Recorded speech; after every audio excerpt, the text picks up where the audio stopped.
heyəti komitə sədrlərinin təmsilçiliyi ilə, yəni Müdafiə Təhlükəsizlik Korrupsiya Mübarizə Komitəsinin sədri ilə eyni zamanda Dostluq Qrupunun rəhbəri və digər iki komitə, Gənclər və İdman Komitəsinin rəhbəri, eyni zamanda Elm və Təhsil Komitəsinin rəhbəri səviyyəsində nümayəndə heyəti ayın 3-ü və 4-ündə Tbilisidə səfərdə olduq və bir sıra görüşlər keçirdik. Bu görüşlərin keçirilməsinə səbəbin də biri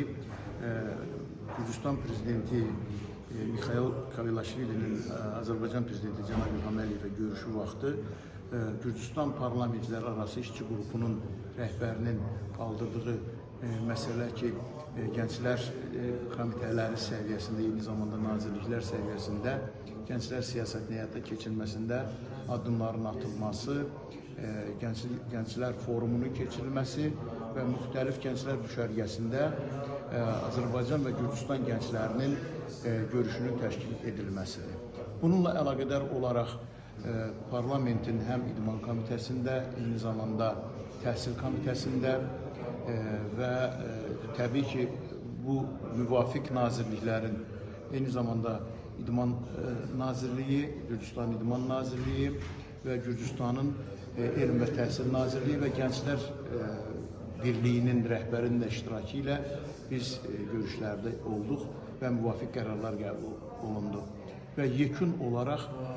Gürcüstan spikeri Şalva Papaşvili ilə görüş keçirildi və bu istiqamətdə hansı addımlar atılacaq və realizasiyası üçün hansı qərarların qəbul edilməsi ilə bağlı müvafiq danışıqlar və müzakirələr apardı. Artıq bugün Azərbaycan tərəfindən daxil olan məktuba əsasən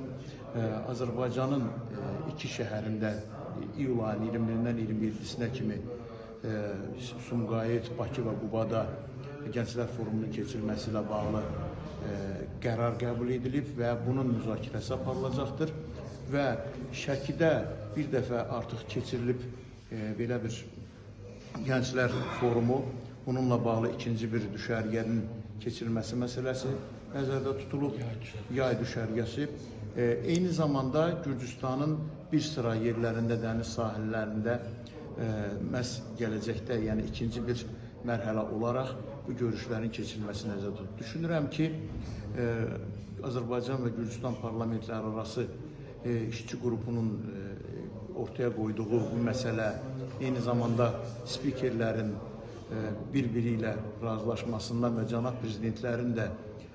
bu məsələdə dəstək olması çox mühüm əhəmiyyət kəsb edir və artıq realizasiyasına, işin, proseslərin gedişatına bu müsbət təsir edir və gələcəkdə də bu davam edəcəkdir.